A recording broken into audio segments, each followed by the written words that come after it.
Education is the most powerful tool one can use to change the world.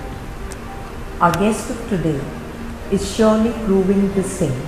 A prominent academician and a social worker, Sunita Gupta, founder chairperson Heritage School, is constantly using her expertise in the field of education and teaching techniques. She has successfully steered her school to one of the leading schools of the state and is also involved with the NGO ASHI, which is working and empowering the underprivileged through education. A mother, a social worker, a visionary, an eminent educationist. The list of laudable attributes to this multifaceted personality is endless. We proudly present Sunita Gupta, who's playing all her roles to perfection to In Conversation series. Welcome to the show. It's really an honor to have such a learned person on the show. Thank you, Payal. Being a chairperson of one of the leading schools of the state, and you're also an active and executive member of Jammu Club. And you're also, involved with so many of social work. How do you define your leadership style, I'm sure, which is required to execute all these profiles? See, I believe is today's time, the leadership has to be democratic, but at the same time delegative, and that's what I strongly believe in. Because until unless your team and you are on the same page, you really can't get the desired results. And I believe that is what is helping me to go in the direction that I want to. You did your BSc Science way back before marriage, and then after a very long gap, you did MA, then you did MBA, and you also did your MA in English after a very long gap. And what is the source of inspiration for all this? And you surely proved that age is no bar for education. I strongly believe in destiny. At the same time, I also believe I love learning new things in life. And yes, I also love taking up challenges. And I think most important thing is to face these challenges and to wade your way through it. And I think that's what keeps me going. Even otherwise also, I always am very keen to see what latest is happening. I love reading, know what is latest happening in the world around you. Because today it's not just the education, otherwise also individual has become a global citizen. So I think everybody needs to do that if you have to keep in touch with things. So how is the family support, especially your husband and children? It was great, and I think today's time, or even before this generation also started working, especially the women started working, all those who got into and took up the challenges was never without the support of the family. And that's what keeps us going, because it's not easy. With the multitasking, you might be very good at it, but I think support is still important, because I think that's how a woman is made of. She needs a bit of support, and then I think then the world is there for her. Like you said that, we should constantly be open to learning and all. How did the idea of, coming up with a school came? See, Jammu had good schools for the girls, but we always had a limited opportunity for the boys' education in our state. And that is what basically forced me also to send my boy to Ajmer. But then I realized it is not easy for a parent, nor for the child, because I think these are the formative years of the child, and where the parting somewhere does affect psychologically the child, and so it happens with the parents also. So, and I felt probably the need of the hour is where we need to get into it, and that is what gave me this idea that we should have this kind of education system in our own state, because I believe it's very important every child stays with his own parents, because now is the time when the children just move out for the higher education in any case. What are the values you think should be inculcated in the children of today? I very strongly believe that I can breed more success than the IQ. And I think every moment, every individual should focus on this and keep on learning and keep on working hard to achieve what he aspires for. So what defines the students of heritage? See, as I just talked about it, I can is a very important word, a very important feeling which a child should have in him.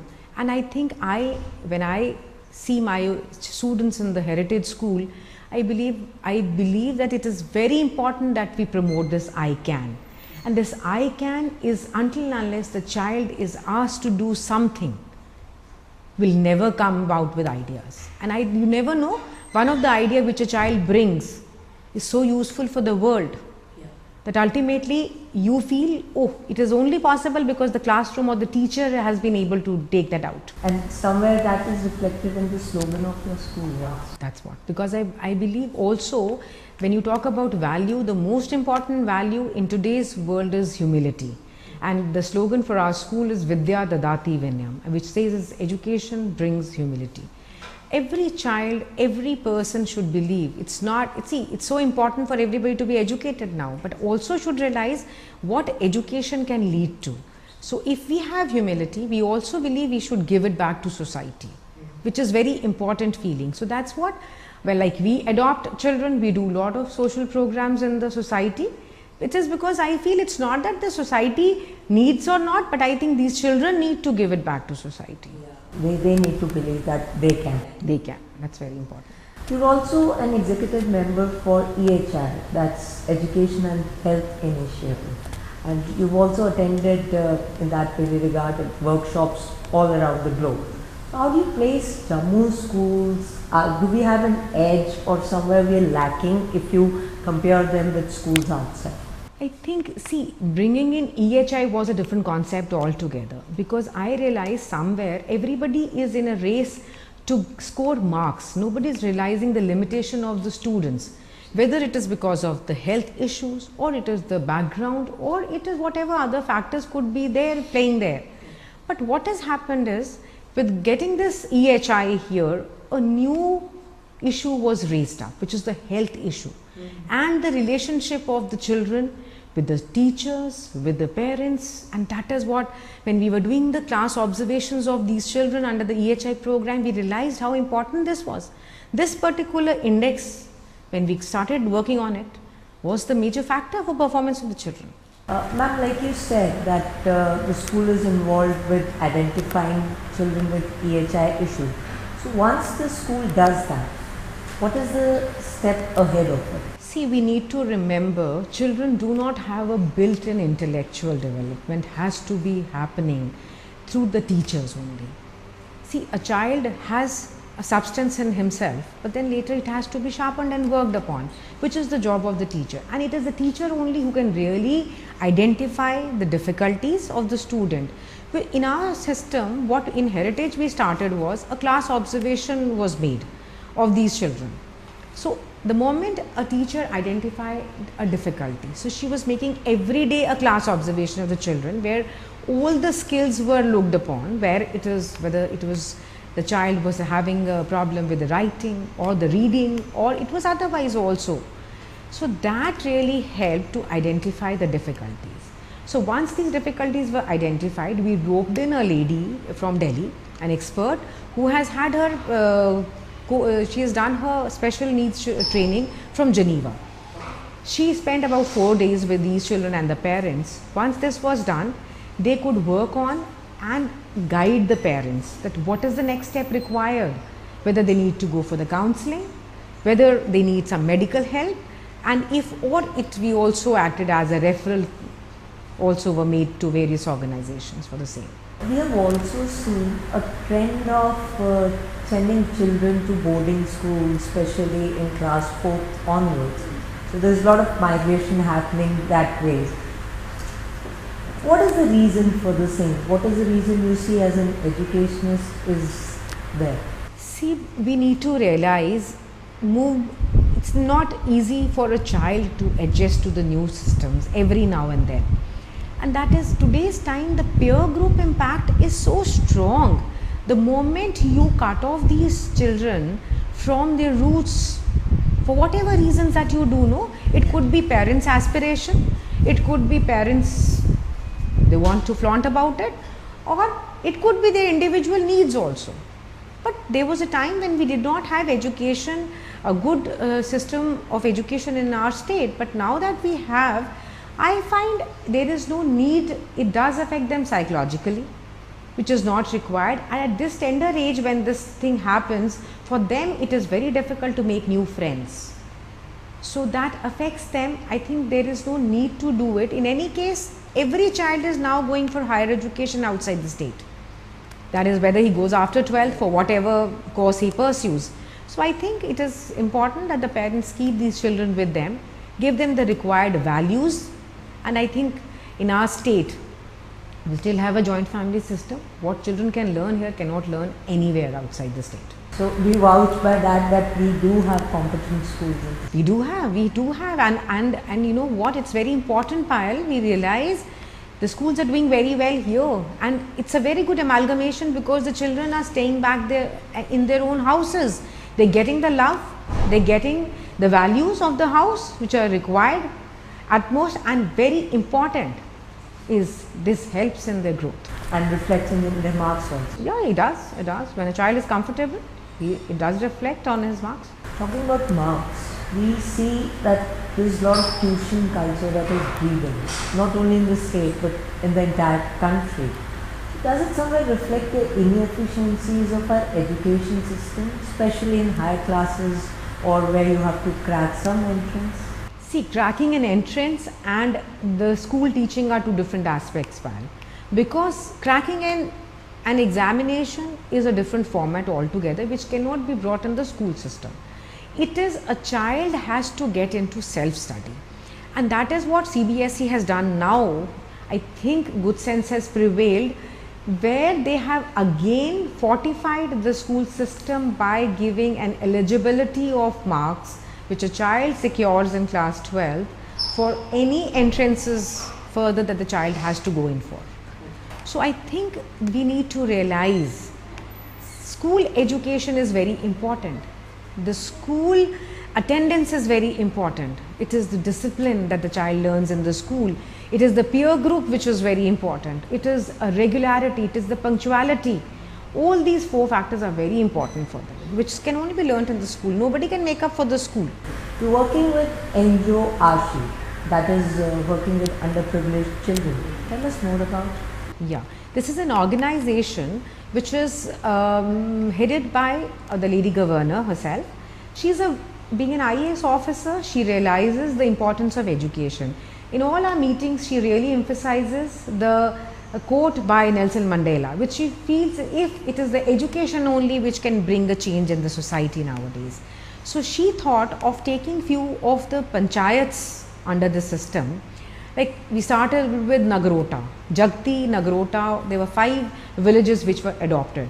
So here through the panchayat itself, they started working on bringing up more enrollment of the students in these schools.